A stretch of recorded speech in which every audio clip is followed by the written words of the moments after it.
Good afternoon everyone. Then I hope आप लोग सब ठीक होंगे। देन मैं भी फाइन हूँ।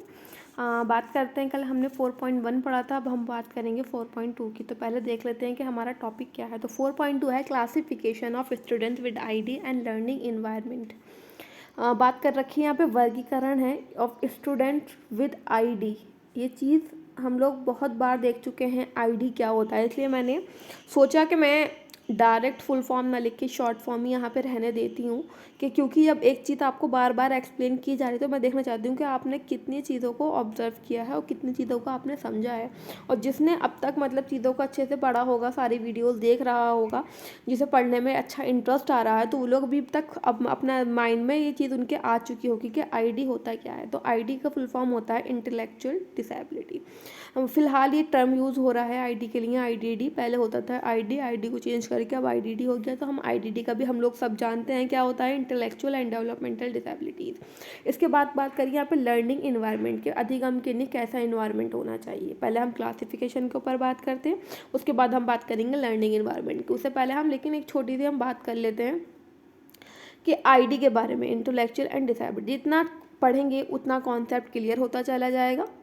तो पहले हम एक छोटा सा स्लाइड में देख लेते हैं कि हमारा इंटेलेक्चुअल डिसेबिलिटी क्या होता है, फिर उसके बाद हम पढ़ेंगे इसका डायरेक्ट वर्गीकरण या क्लासिफिकेशन। कल भी हमने एक चीज़ देखी थी यहाँ पे, कल भी हमने स्टार्टिंग ये की थी, हम बार बार चीज़ें रिपीट कर रहे हैं क्योंकि जो हमारा टॉपिक है उसकी डिमांड ही यही है। तो लेकिन वो हमारे लिए बेनिफिट है, कोई टाइम वेस्ट नहीं हो रहा है। जितनी चीज़ें हम पढ़ेंगे आराम से उतनी ही क्या होगा, हमें बार बार हमारी प्रैक्टिस होगी और हम क्या है, हमारे माइंड में चीज़ें बिल्कुल सेटअप हो जाएंगी। हमें पढ़ने की बार बार ज़रूरत नहीं पड़ेगी कि हम बुक्स निकालें जब हम जितना पढ़ेंगे। हमने ऊपर देखा मेंटल रिटार्डेशन, मानसिक मंदता, intellectual disability and intellectual and developmental disability. Now term change होते हैं टाइम के साथ साथ। पहले था मेंटल रिटार्डेशन, उसके बाद चेंज हुआ आईडी इंटेलेक्चुअल डिसेबिलिटी, इसके बाद फिर से लास्ट ईयर चेंज हो चुका है IDD intellectual and developmental disability. अभी होता क्या है ये पढ़ लेते हैं। मानसिक मंदता को बौद्धिक अक्षमता भी कहा जाता है, दैट इज राइट। कि मानसिक मंदता को क्या कहते हैं, बौद्धिक अक्षमता कहते हैं और अब बौद्धिक विकासात्मक अक्षमता भी कहते हैं। नेक्स्ट है मानसिक मंदता विकासात्मक अवस्था में होती है। ये चीज़ हम बहुत बार क्लियर डिस्कस कर चुके हैं। जो हमारा जो मानसिक मंदता की जो हमारी विकास अवस्था है वो क्या है, वो एक अवस्था है जो हमारे डेवलपमेंट टाइम में उपस्थित होती है हमारे अंदर। मतलब 18 साल से पहले पहले जो कंडीशन हमारे अंदर आती है मेंटली तौर पे, उसे हम क्या बोलते हैं, मानसिक मंदता बोलते हैं। अगर 18 साल के बाद इस प्रकार की कुछ कंडीशन उत्पन्न होती है तो उसे हम मानसिक मंदता ना बोलकर मानसिक रुग्णता या मानसिक बीमारी कहते हैं। नेक्स्ट पढ़े, शारीरिक विकास की अपेक्षा में मानसिक विकास कम होता है। कि जो मेंटल रिटार्डेशन वाले बच्चे होते हैं, इंटेलेक्चुअल डिसेबिलिटी वाले बच्चे होते हैं, उनका जो शारीरिक विकास है वो तो एक तरीके से सही होता है, नॉर्मल होता है। बहुत कम कंडीशन में देखा जाता है कि इनका मतलब कि फिजिकल डेवलपमेंट भी इफेक्ट है। बट सबसे ज़्यादा जो इफेक्ट होता है वो मेंटल डेवलपमेंट या फिर है ना कॉग्निटिव डेवलपमेंट या फिर मानसिक विकास इन बच्चों का इफेक्टेड होता है। आगे देखें, मानसिक मंदता का तात्पर्य मस्तिष्क के अपूर्ण या सीमित विकास से है। चीज़ हम काफ़ी बार पढ़ चुके हैं कि जो मानसिक मंदता है वो कैसे होती है। जो हमारा डेवलपमेंट टाइम होता है उस टाइम बच्चे का जो मानसिक विकास होता है वो किसी कारणवश सीमित रह जाता है, अधूरा रह जाता है, कंप्लीट नहीं हो पाता है, जिसके कारण व्यक्ति की क्या है, बौद्धिक अक्षमता में असामान्यता देखने को मिलती है। जो बच्चे का बौद्धिक व्यवहार होता है, जो उसकी एबिलिटीज़ होती हैं, उसमें क्या है, कुछ डिसेबिलिटी या फिर कुछ असामान्यता दिखाई देने लगती है। इसकी परिभाषा देख लेते हैं कि मानसिक मंदता का तात्पर्य सामान्य बौद्धिक क्रियाकलापों की अर्थपूर्ण कमी से है, जिसके परिणाम स्वरूप व्यवहार में क्षति देखने को मिलती है और यह विकास की अवधि के दौरान अभिव्यक्त होता है। जब विकास की अवस्था चल रही है, सबसे ज़्यादा है ना विकास की अवस्था है, उस दौरान व्यक्ति के मस्तिष्क में किसी प्रकार की गड़बड़ी हुई और उसका विकास रुक गया या फिर उसका विकास में कुछ समस्या आने लगी, ठीक है। उसके परिणाम जब एक समस्या आई उसके विकास में, तो क्या हुआ, जो बच्चे का व्यवहार था उसमें किसी तरह की कमी देखने को मिलने लगी। ये कमी जो हमारी उत्पन्न होती है वो विकास की अवधि के दौरान मतलब 18 साल की आयु से पहले पहले बच्चे के व्यवहार में इस तरह की घटना घटित होती है। इसके बाद हम पढ़ें क्लासिफिकेशन ऑफ मेंटल रिटार्डेशन या फिर इंटेलेक्चुअल डिसेबिलिटी। हमने बात करी कि जो हमारा आईडी का क्लासिफिकेशन होता है, वर्गीकरण होता है, वो 3 तरह से होता है। पहला है हमारा मनोवैज्ञानिक वर्गीकरण, दूसरा है हमारा शैक्षणिक वर्गीकरण, तीसरा है हमारा चिकित्सकीय वर्गीकरण। अलग अलग वर्गीकरण को अलग अलग समझने की कोशिश करते हैं। सबसे पहले हम बात करेंगे अपना मनोवैज्ञानिक वर्गीकरण के ऊपर। तो मनोवैज्ञानिक वर्गीकरण में क्या होता है, जो साइकोलॉजिस्ट होते हैं उनके हिसाब से वर्गीकृत किया जाता है इनको, मतलब जो इनकी कंडीशन है उसको स्टेज वाइज। हम लोग एक चीज़ हमने पढ़ा आईक्यू, बुद्धि लब्धि, इसे हिंदी में बोलते हैं बुद्धि लब्धि, इंग्लिश में बोलते हैं इंटेलिजेंट क्वेंट्स, और इसकी शॉर्ट फॉर्म हमने अक्सर यूज़ होते हुए देखते हैं आईक्यू। तो जो बच्चे का आईक्यू के बेस पे ये लोग डिफाइन मतलब कि डाइवर्ट कर देते हैं बच्चे की कंडीशन या सीवियरिटी के अकॉर्डिंग। तो हम लोग देखते हैं, हमें कुछ लोग ब्रिलियंट देखने को मिलते हैं अपनी लाइफ में, है ना, कि भाई कुछ साइंटिस्ट बन गए हैं, जो पढ़ने में बहुत अच्छे हैं, गॉड गिफ्टेड बच्चे हैं। इस तरह से एक हम लोगों की जो रेंज आती है वो एक नॉर्मल कैटेगरी के अंदर आती है। नॉर्मल कैटेगरी के अंदर मतलब जो हम अपने आसपास वाले सेम मेंटल एबिलिटी वाले लोग देखें, सेम क्लास में है, क्लास में एक आध बच्चा आपको दिखेगा सुपर फास्ट है करने में, बाकी सब ऑलमोस्ट सिमिलर होते हैं, कुछ थोड़ा बहुत डाउन भी होते हैं।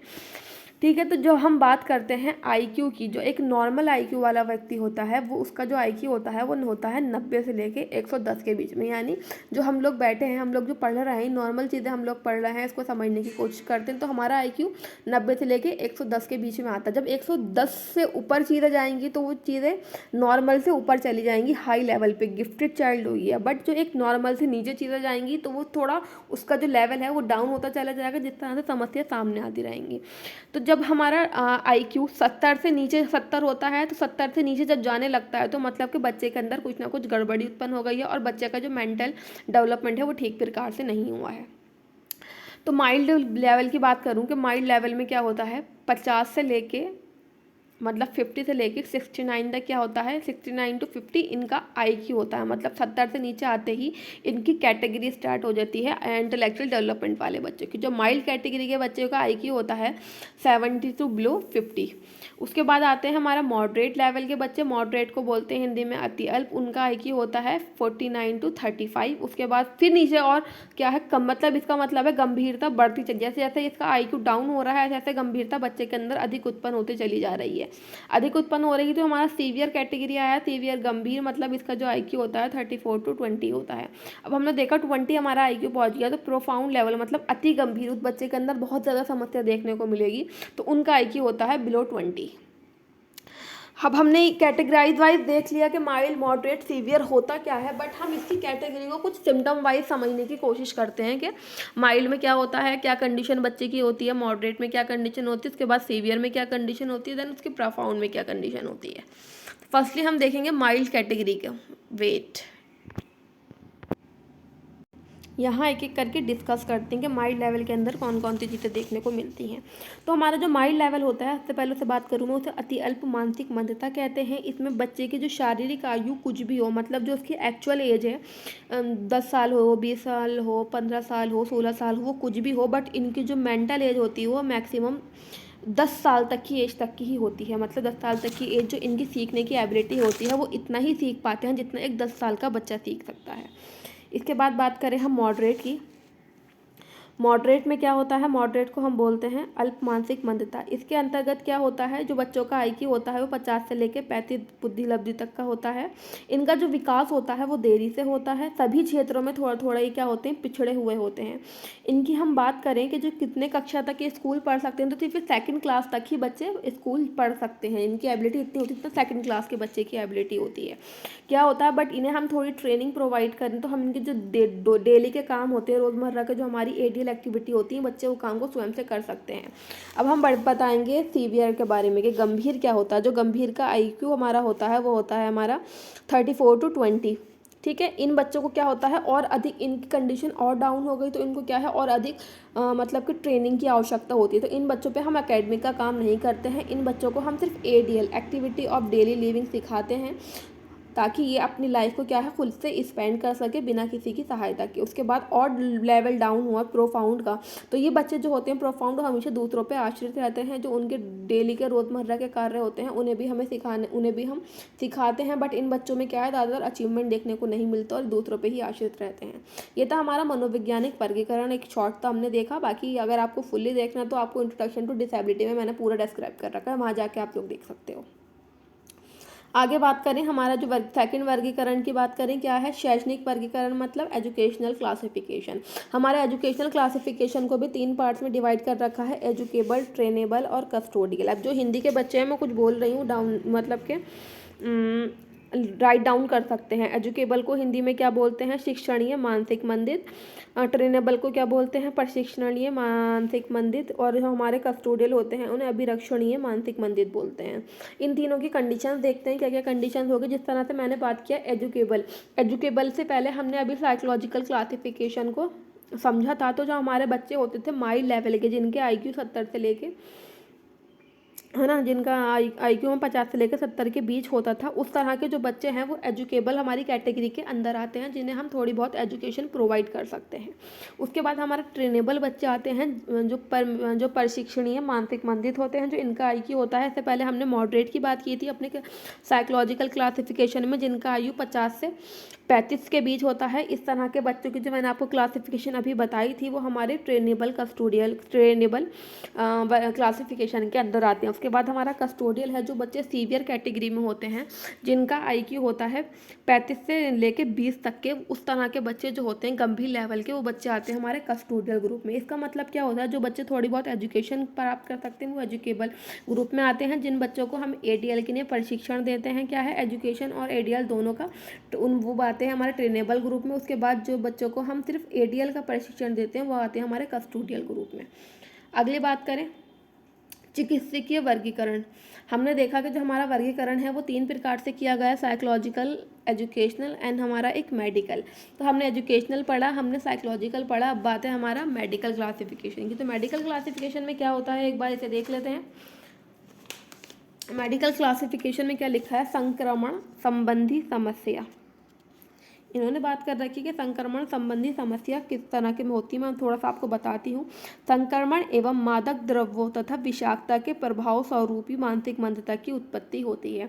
जिस टाइम पे लेडी प्रेग्नेंट होती है उस टाइम पे लेडी क्या है, अगर किसी प्रकार के संक्रमण से ग्रसित है या वो किसी प्रकार के मादक पदार्थों का सेवन करती है, तो उसका बच्चा जो है इफेक्टेड होने के उसके चांस बन जाते हैं। उसके बाद लिखा हुआ है उपापचय और पोषण संबंधी समस्या। ठीक है, इसमें संबंधित समस्या में क्या होता है, मानसिक विकलांग में फिनाइलाइनिन नामक एमिनो अम्ल के उपापचय गड़बड़ी के कारण क्या होता है, फिनाइनल कीटोनूरिया और ग्लाइसीमिया होता है। अतः कुपोषण के कारण भी क्या होता है, जब लेडी को प्रेगनेंसी के टाइम पे ठीक प्रकार का खाना ना मिले, पोषण ना मिले, तो उसमें क्या होता है, उसका बॉडी क्या होती है, वो वीक हो जाती है। जब वीक हो जाती है तो बच्चे के अंदर कुछ ना कुछ गड़बड़ी होने के क्या रहते हैं, चांस बढ़ जाते हैं। उसके बाद लिखा हुआ है मनोचिकित्सकीय विकृतियाँ। गर्भावस्था के दौरान क्या है, माँ को कुछ मानसिक तनाव, दुर्बलता, किसी प्रकार का अनोखा व्यवहार, किसी प्रकार का डिप्रेशन, टेंशन आदि नहीं देना चाहिए। उसे इन सब कंडीशन से क्या है, दूर रखना चाहिए। उसके बाद है गुणसूत्रीय असामान्यता। गुणसूत्रों की असामान्यता से बृहत संख्या में जो मानसिक विकलांग बच्चे देखने को मिलते हैं उनमें एक डाउन सिंड्रोम टाइप होता है। उस जब हमारे गुणसूत्र में किसी प्रकार की गड़बड़ी होती है तो उस प्रकार के बच्चे उत्पन्न होते हैं जो डाउन सिंड्रोम होते हैं। ये मेंटल रिटार्डेशन की एक एसोसिएटेड कंडीशन है। इसके बात करें गर्भावस्था की विकृतियाँ। गर्भावस्था में क्या होता है, किसी महिला का गर्भाशय ठीक से विकसित नहीं होता, जिसमें ट्यूमर या कैंसर जैसी बीमारियां होती है उसे गर्भाशय में। तो ऐसी समस्या में गर्भधारण में कठिनाई या भ्रूण के विकास में असामान्यता की संभावना के साथ साथ शिशु के मानसिक मंदित होने की भी संभावनाएं बढ़ जाती हैं। उसके बाद लिखा है प्रसवपूर्व अज्ञात कारण। मतलब प्रसवपूर्व अज्ञात कारण के बिना जो प्रेगनेंसी के टाइम में कुछ अननोन फैक्टर्स के कारण क्या होता है, बच्चा इफेक्ट होता है। तो यहाँ उसकी बात कर रखी है। देन हमने चीज़ें एक्सप्लेन करी, समझा कि हमारा वर्गीकरण किस प्रकार से होता है। 3 प्रकार का हमने वर्गीकरण देखा। हमने इसमें पढ़ा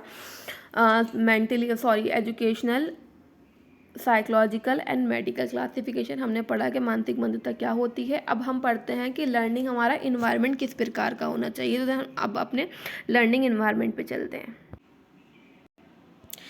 यहाँ बात कर रखी है अनुकूलित कक्षा जलवायु की। हमारा जो पढ़ने का क्लास का इन्वायरमेंट है, यहाँ पे बात की लर्निंग सीखने की इन्वायरमेंट की, तो किस प्रकार का इन्वायरमेंट होना चाहिए। एक अनुकूलित कक्षा का माहौल वह शिक्षण है ना, वह शिक्षण है जिसके लिए क्या, जहाँ छात्र सुरक्षित और पोषित महसूस करें। ऐसी कक्षा जलवायु रचना में शामिल है। जब हम किसी स्कूल में पढ़ने जाते हैं, कुछ सीखने जाते हैं, तो वहाँ हमें किस तरह का ख्याल रखना चाहिए कि इस तरह का इन्वायरमेंट बच्चों को हमें क्रिएट करना चाहिए जहाँ बच्चा क्या रखे, बहुत ज़्यादा सुरक्षित महसूस करे, संतुष्ट महसूस करे। एक एक करके हम देखते हैं किस प्रकार का यहाँ पे बात की जा रही है इन्वायरमेंट की। यहाँ देख रहे हैं मॉडलिंग, निष्पक्षता और न्याय। ठीक है, इसमें क्या है, कक्षा में सम्मानजनक व्यवहार के बारे में अपेक्षाओं को सूचित करने में शिक्षक द्वारा निर्धारित स्वयं महत्वपूर्ण भूमिका निभाता है। हम लोग क्या देखते हैं, क्लास में किसी भी प्रकार का डाइवर्शन, भेदभाव लड़का लड़की में कुछ फाइनेंशियल स्टेटस के हिसाब से नहीं होना चाहिए। वहाँ सबके साथ निष्पक्ष और न्याय होना चाहिए, मतलब सबके साथ इक्वली बिहेव होना चाहिए। और इस सब मतलब क्लास में इस तरह का इन्वायरमेंट क्रिएट करने की जो शिक्षक की भूमिका होती है वो एक सबसे महत्वपूर्ण भूमिका होती है। एक अच्छा शिक्षक जो उम्मीदों और आचरण के बारे में शांत, पारदर्शी है, छात्रों के लिए क्या करता है, एक आदर्श के रूप में वो कार्य कर रहा है। इसमें कक्षा और स्कूल के नियमों को तोड़ने के लिए स्पष्ट और उचित परिणाम स्थापित करना शामिल है। ये सुनिश्चित करना कि वह उचित, अनुपादित है और सकारात्मक दृष्टिकोण के साथ जोड़े गए हैं। जिस तरह से हमारे स्कूल से कुछ अपने रूल्स होते हैं, इस तरह से अपने क्लास के रूल्स बनाना किसका काम होता है, एक टीचर का बनाना होता है। और क्या होता है, एक अच्छा टीचर वो है जो अपने बच्चों में क्या है, भेदभाव ना करे किसी भी लेवल के हिसाब से, चाहे वो जेंडर के हिसाब से हो या फिर हमारा मतलब कि इकोनॉमिक स्टेटस के हिसाब से हो। हर किसी के साथ जो आपने अपने क्लास में क्या है कुछ रूल्स बना दिए हैं, वो हर रूल्स हर किसी पे अप्लाई होना चाहिए। आगे देखें, किशोरों के लिए सकारात्मक जुड़ाव के अवसर। हम लोग देखते हैं सबसे ज़्यादा जो हमारी बॉडी के अंदर चेंजेस आते हैं वो हमारी किशोर अवस्था में ही आते हैं। तो उस टाइम में बच्चे को क्या है, बहुत संतुष्ट होने की बहुत आवश्यकता होती है। उसे हर उसके अंदर अलग अलग नीड्स उत्पन्न हो रही होती हैं, उसके अलग अलग उसके माइंड में, उसके फिजिकल में चेंजेस आते हैं। तो उस चेंजेस को क्या है, शांत करने की भी क्या होता है, उसे बहुत तरह के उसे अवसर प्रदान करने चाहिए। देखते हैं इसमें किस तरह की बात करते हैं।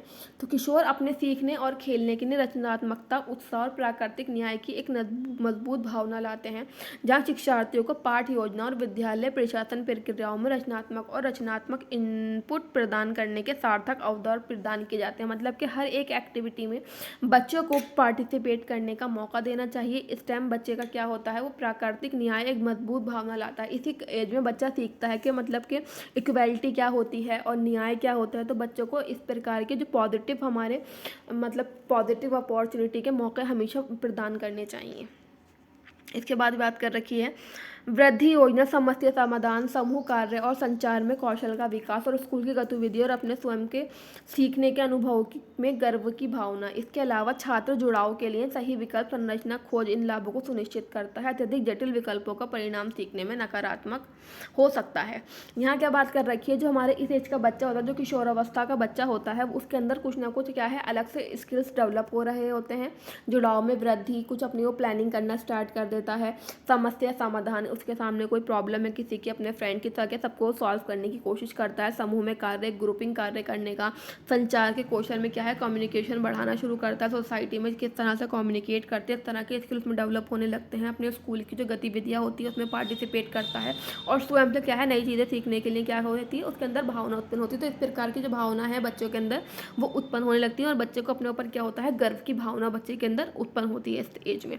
इसके अलावा छात्र जुड़ाव के लिए सही विकल्प संरचना खोजना इन लाभों को सुनिश्चित करता है। इस एज में क्या होता है, बच्चा विभिन्न प्रकार की चीज़ों को क्या है, खोजना प्रारंभ कर देता है। तो उसे हम क्या करना चाहिए, उसे हमेशा पॉजिटिव एटीट्यूड बच्चे के साथ हमें रखना चाहिए और बच्चे के साथ क्या है, इस एज में हमें थोड़ा सहयोग दिखाना चाहिए। आगे बात करें,